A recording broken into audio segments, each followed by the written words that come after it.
much like spring training, none of this matters. This is Cory, and this is the Anthem Podcast. Good afternoon, everybody. It's Rob. I have no idea where that came from. I don't know either. I just enjoyed Absolutely none. But I do know what came from. We are video again. Hey, guys! So if you're watching on the video, hello. Cory's eyes are now good. He has no glasses and he has no goggles. So Flash that's all is here. Good. And Flash is also here. Hello. I have these sunglasses sitting right here, though, so I could just like...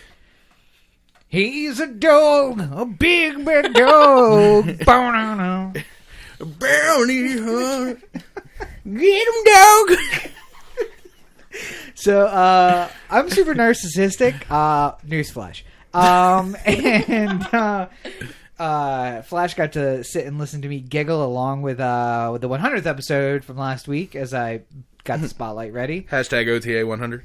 And I was just giggling along with everything that happened along that entire episode. It was very good. So, very good. Yeah. So, if you didn't watch episode 100, first watch the first 99 so you can prepare.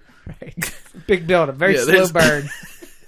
There's a lot of little bits that you need to know the history, the backstory, and then watch 100, and then you'll be fine. And then welcome to 101. Yeah. On our way to the next 100. Yeah. I do have to say, if you listen to the 100 one, make sure your windows are down and your... Oh, wait, it was me. Because I turned it up so I could watch that stupid Kanye West video. But consummate professional over here. But we were talking about how Rob's a better rapper than Kanye West. I thought you would appreciate. I am. Anyway, go ahead. Sorry. But, so if you never want to speak to your neighbors again and don't want to have any interaction with them, definitely listen to the 100th episode about halfway through, maybe a third way through, just windows down and offend your neighbors. It's super awesome. Where Cory talks about diddling my ass. Yes, that's exactly what we were I wasn't going to do a spoiler alert. We recorded it a week ago. I remember none of this. It's funny because I giggle. I'm sure at some point somebody in this room will remind me of like, oh, that really funny thing you said on the pre-roll about not wanting to be in a threesome because you couldn't keep the momentum. I'll be like, you remember. When did I say that? That doesn't sound like me. You did the motions. Yeah, he did the correct motion. Clearly, you remember. Just block it out. It was a lot of work, though. And we got a lot going on. I don't know if you've listened to episode 100 and heard about the stuff that we have going on, but if you really want to find out more about that, what you should do is go to patreon.com/OTheAnthem, subscribe, become a supporter on Patreon, and you'll get the inside scoop on all the stuff we have going on. I really enjoy writing on Patreon, too. Like, it's like my version. Like, me to the Patreon feed is like Lena Dunham to the Lenny newsletter. Yeah. Like where she just like writes and writes and writes and she's just like, here's all the shit that's on my mind right now. Yeah. But it's all the Anthem related. It's I wish I could see it. Yeah. Can't. Well, maybe if you gave a little bit of money. No access to the Patreon. Maybe if you gave a little bit of money so Patreon could take a take. Right, so that we can pay them a portion of it. Yes. Yeah, let's do that. Or you could screenshot it and send it to me. I guess I could do that. That'd be the easiest way I'll to do send it to you, I guess. Glad we're talking shop right here on the podcast. So. Well, usually it's what we do on the Patreon feed. That's true. Patreon.com/OTheAnthem. Wait, Baltimore Corner. Is that where you get the straight dope? It is indeed where you get the straight dope. We've been spoiled with the many elections the many debates that we've had in this presidential news cycle. Yes. With their slick production value and their audiences and their dick measuring contests. And you start to forget what it's like for the little people. Putting it on at 2:00 in the morning on Telemundo so nobody can see Bernie Sanders speak. Well, that's the Democrats, not the Republicans. So, I watched the Baltimore mayoral debate, kind of. Okay. Online. I was originally going to try and go to it, but then the morning of, they were just like, we're full, we're at capacity, we can't let anybody else in. I'm just like, oh shit, I didn't even think of that. And was it at Creative Alliance? Is that where No, it was at Morgan. Okay. So that's a decent-sized venue, though. Yeah. Okay, that's good. Yeah. Interested populace. But the whole thing, both at the venue and online, was kind of a clusterfuck. Okay. And I don't want to blame people per se, because I just imagine that Morgan got hit with so much traffic all at once. Right. that they were having trouble keeping up with like the feed and the audio and everything like that.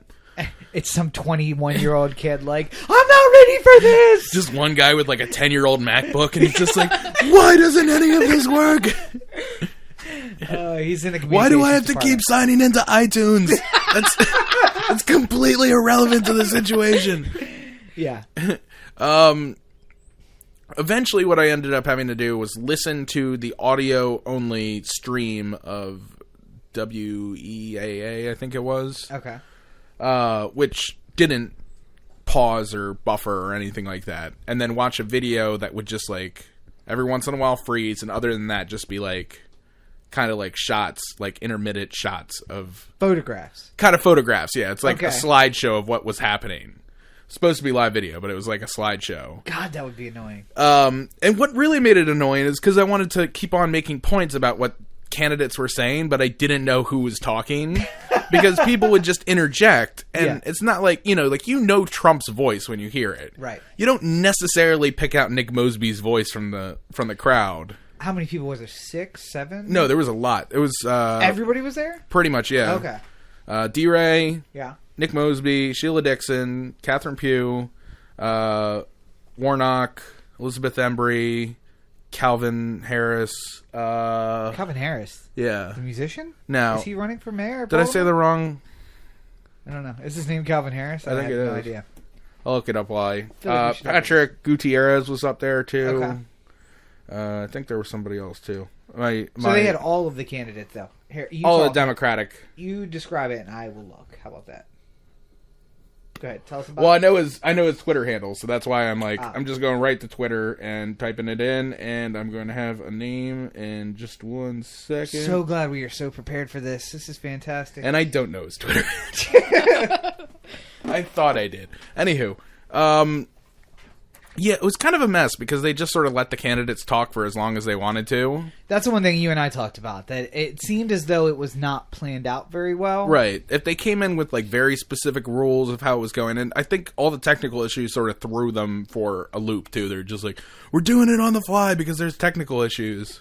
Well, take care of it in post. Let's do this thing. And they were saying things like the microphones aren't working, but we're gonna let Elizabeth Embry keep talking because we're gonna make it fair for everybody. They're all gonna have to deal with microphones not working. Okay. This is like she's right in the middle of her speech, and it was just like, I have many thoughts about what I want to do for the city of Baltimore, and I'm just God. I can't hear you. I want to hear you. I desperately do, and just like, it was really kind of a mess.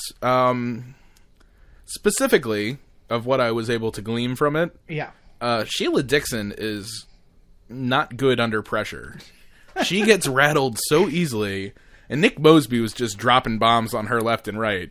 No, wait, no, wait. So Sheila's in the lead, though. So what pressure is No, she Pugh's feeling? in the lead. Oh, is she? Mm-hmm. All right. Latest polls I saw, Pugh was in the lead by... it was within the margin of error. And it was close. It was like, 24-23 or something like that.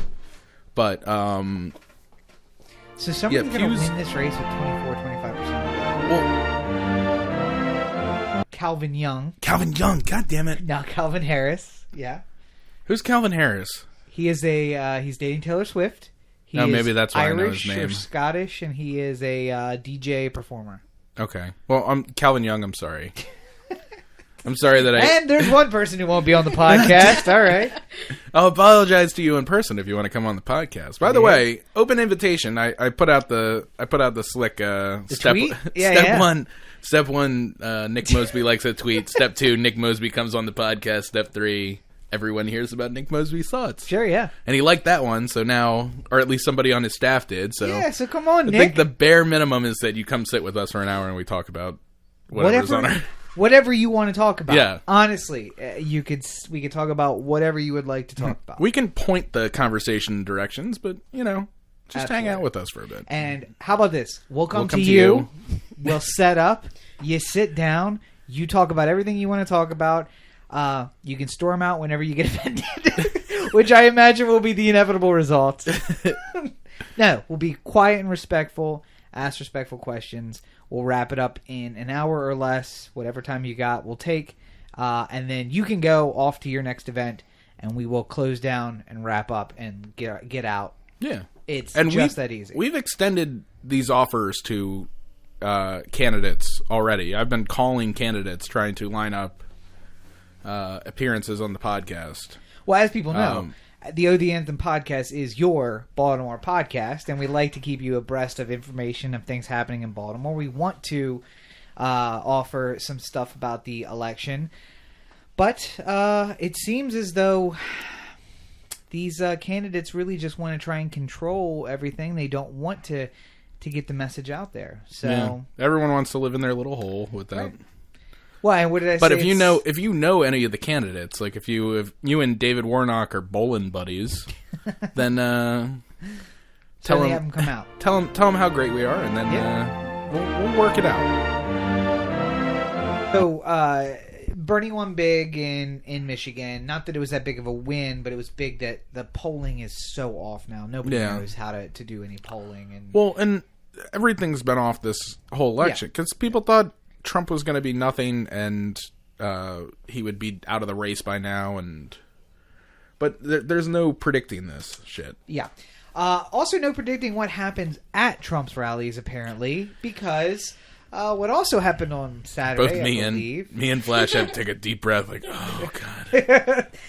What also happened on Saturday was that a random guy whose last name is McGraw. Sounds like a good white supremacist name. Does. He looks like a good white supremacist, too. So for those of you who don't know, some Black Lives Matter, hereinafter referred to as BLM protesters. Not some, a shit ton. Yeah, that's Chicago. Oh, okay. Yeah, we're not to that part yet. My bad. We're getting there. Don't I'm jump jumping again. ahead. So in North Carolina, several of them were getting escorted out. There was 4 or 5 BLM protesters and solidly a dozen police officers. Situation is under control. Yeah. And Mr. McGraw scooches his way. The best part is that if you watch the full length of the video, like you see him like scooting down to the end of the row. Yeah. Just to get close enough that when Rakeem Jones gets past it, he punches him right in the face. Well, it's like an elbow. No. The allegation in the complaint is that he actually punched him. So it says with a closed fist. So if he elbowed him, then maybe. But what he's charged with apparently is striking with a closed fist. So, but in any event, it was unexpected, and for all of this fluff that I've heard from all of these Trump supporters about how, listen, they're only violent when when the BLM protesters are getting violent. P.S. I've never seen a BLM protester get violent. For the most part, they've abided by the nonviolence policy. But let's just assume that's true. This guy was unless somebody's throwing tear gas at them or something like that. Those guys aren't usually BLM protesters. Those are usually something else. It's so hard to... Because when the police start to tear gas people, usually the moderate protesters are the ones who are fleeing. And then there's this other element that like picks up the tear gas and throws it back at them. Right. Well, in that picture, the dude that actually threw it back, that was only his first protest. Like most American guy in the world. Flag shirt... bag of Lay's potato chips in one hand, throwing a tear gas canister. God damn, it's an inspirational picture. But like, and so I've been reading people, mostly liberal or more Democrat people, going and sitting in on Trump rally speeches, and they've been like, no, they will stop every like 15-20 minutes and say, who are you? What are you doing? What do you stand for? Get them out of here. Yeah. And like that's not inciting violence. Like then what's the point of that? Trump from the dais is inciting. Who's this? Who's this over here? Well, no, and he's saying things like, like back in my day, we used to just take care of these protesters. Yeah, and he's like, I was watching specifically, what's her face, Rachel Maddow. Okay, yeah. Had a segment on her show last night, I guess, where she did the timeline of Trump talking to the crowd about protesters, right, and how it's been building. And he's saying things like multiple times, like, I'll pay your legal fees if you punch him in the face.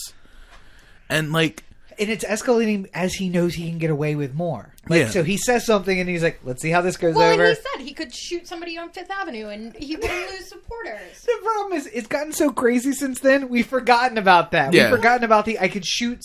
Let me hypothetically say I could shoot someone on Fifth Avenue and get away with it. Now I'm saying, I want to punch that guy in the face. Yeah. Bring him up here so I can punch him in the face. Or any number of times where he's talked about committing a war crime, or telling his protesters, put your arm up in allegiance to me. All right, so let's skip to that too. So another thing that happened this week was was that in Chicago or was that somewhere else? So let's wait. We'll get to Chicago. Sticking with North Carolina. This is the third Trump event in North Carolina where violence broke out against the protesters. Now, you say that they will go around and they'll say, hey, you, who are you and why are you here? Mm-hmm. Strangely, it turns out that having a black face at a Trump rally gets you pointed out pretty often. I have a couple Trump people on my Facebook, like, friends list. And every single one of them, for the most part, when they write Trump things... I could tell that they would happily write it about, like, anybody who was doing this shit. Oh, yeah. It's not Trump. Like, it's not Trump. It's not the fact... They're not, like, in love with the character of Donald Trump, but if there was just some guy named Jerry Richards who was running for president... If there was a guy named David Duke who was running for president... and they were just like, this... Him 100%.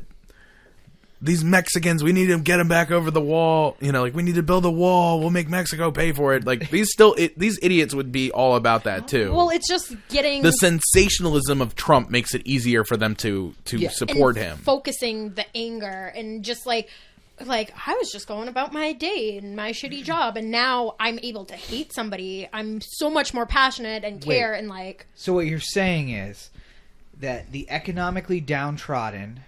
are finding solace in a inspirational leader who speaks well publicly, who blames economic woes on one racial group while blaming the other issues with foreign policy on another group, and advocates mass deportations or concentrations of those people because they're dangerous. Is that what you're saying? Don't forget identification. Wait, also don't forget, there was a terrible deal, and we don't win anymore. Right. We lost. That's right. We lost.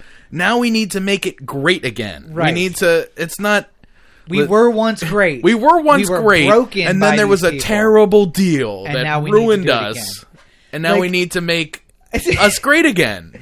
I make this argument to people, and they're just like, you're crazy, man. You're crazy. I'm like, how am I... I'm walking you down the primrose path. I'm showing you. Yeah. Like, they're like, yeah, no, this is what Donald Trump is saying. I'm like, this has happened before. This has all happened before. Well, and the crazy thing is, like, you say that to people, and they're like, well, that's just crazy. That would never happen. Right. And listen, don't make that comparison. Trump hasn't killed anybody. I'm like... Hitler never killed anybody. Not at that point, no. Yeah. In 1925, he had killed nobody. Yeah. But what I'm saying is, you know that there were people, and here's the final thing that I was telling this guy is like, my only solace is that there was some guy in Germany at that point saying, am I taking crazy pills? Am I the only one who sees this as a problem? There was me. There was me in Germany in 1922 saying, this has got to be insane. Am I... things that could happen. Yes. You could have a brokered convention, and they pick anybody that they want. Well, I'm saying they could. Let's say they have a brokered convention and they pick Cruz. Yeah. Say Cruz is has a running vote total very close to Trump's, like he does right now. Yeah. But not a delegate total, but a vote total. Yeah. As soon as the first ballot has been cast with the pledged delegates, and they can go wherever they want. If they go with Cruz, then Trump supporters are burning the motherfucker to the ground. Oh yeah, yeah. If 68 Democratic convention all over again. Yeah, if they bring in a white knight kind of situation, like Mitt Romney or Paul Ryan becomes the candidate, every single fucker in that place is going to burn the motherfucker to the ground. Yeah. Cleveland police have already ordered riot gear ahead of the Republican convention. The political convention. convention. The Republican convention has gotten riot gear from the Cleveland police. Usually this is only the type of thing that comes when you shoot a 12-year-old black kid. Anyway, so just to touch on that, Trump was supposed to have a rally in Chicago, and the rally was public, as those rallies always are. And much like Cory getting shut out of the debate in Baltimore... Yeah. Unfortunately, it wasn't registered as a Democrat either. Well, so that's probably true too.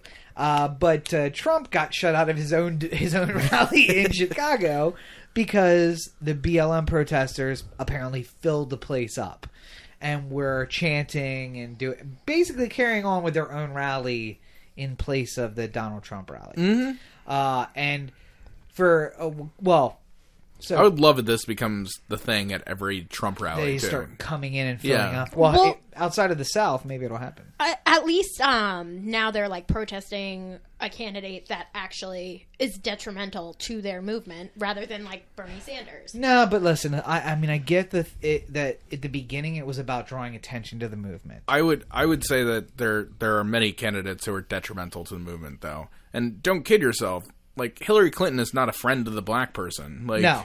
She tries to pretend that she is, yeah, but she's not. But, she made the comment that, we got to make these urban thugs heal. Yeah. Mm-hmm. Like, that's not somebody who... Did you see that bullshit that Fox News was putting on Bernie about, like, if you're edited white, you don't know what it's like to be poor? Yeah, they edited his... He Yeah. had this nice soliloquy or whatever about how... you know what? I don't know what it's like to be in the ghetto. I don't know what that is like, and because I'm white, and they changed it to... If you're white, you don't know what it's like to be poor. Yeah. You fucking assholes. Hey, what is it? Fair and balanced? Yeah. No spin? Well, you know what? I'm not trying to... I think being poor, regardless of where you live, is kind of, like, unacceptable... In the richest country in the world? Well, I mean, like, even if you're white, poor in the Eastern Shore, right?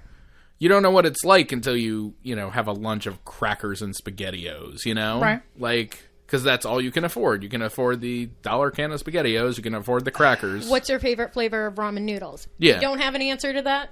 Never been poor. If you don't have a favorite flavor, and if that favorite flavor is not shrimp, which, by the way, is the best. Flavor have you of tried the Thai chicken one? I don't like spicy. Oh yeah, that's true. So not a fan of the Thai. Yeah. But what's your favorite? The chicken. Okay, that is a bullshit answer. Or the regular, no. the roast chicken. He's never even had ramen. That was a bullshit answer. I've had ramen. Why don't you take that on back to your golf course? All right. You've never been poor. You don't know what it's like. Go back to your fancy culottes and your. Yeah. For whatever reason, that sounds like rich person pants to me. Culottes. They just sound like fancy pants. It's a fancy pants. You know what else you can find in the show notes? What's that? Pictures of the Spider-Man. Did not see that coming. Oh, God. You know what else you can find at theanthem.com besides pictures of the Spider-Man? What's that? theanthem.com. I don't know why. I got so convoluted in my weird ass Wait. All right, so let's reset. Yeah. Let's reset on that. Okay. So, wait. Okay. Sometimes I like messing it up just to make people pay attention. Take a minute. Yeah. So let's just take a minute and we'll just back off a little bit. So, do you know what other secret monster is lurking out there? theanthem.com, Cory at theanthem.com, The Anthem on Facebook, Twitter, Google+, YouTube, and the listener line, 443-219-7595. What's that number again? 443-219-7595. And because we haven't said it already, subscribe to the mailing list. Hey, yeah, that's up available. The link will be in the show notes. Yeah. Yes, it was in the show notes last week, too. So, looking forward to that. Make sure you check out the show on Patreon. Patreon.com, patreon.com/Oh The Anthem. That's how you can get all the insider information, including the VIP mailing list. So check that out. You can find me on our social networks at Robert N. Cheek. Make sure you check out robertncheek.com for links to all the stuff that I do, including the political blog and links to the books, which are available on Amazon. Pyros Books. Thank you, sir. Where can people find you online? People can find me at Flash the Great on Twitter and Instagram. On Twitter, it's with underscores, and links to everything is on there. Is that it? Yep. Yep. All right. Well, I think we've done good here today. We've done something. I don't know if it's good. But as always, you're listening to the You're the Anthem podcast, part of the You're the Anthem digital network. For Cory and Flash, this is Rob. Have a great week, everybody. I think we should, by the way, for your burgeoning rap career, we should do a dance with it. Like, you know how they have the Cupid Shuffle? Right. We should do the Trump with just like the high leg kicks. And keeping yourself at perfect balance and high leg kicks. I think it'll go. Do the Trump. Do the Trump. Do the Trump. Do the Trump. Is there some sort of deportation involved with that or no? Do the Trump. Do the Trump. Build the wall. Build the wall.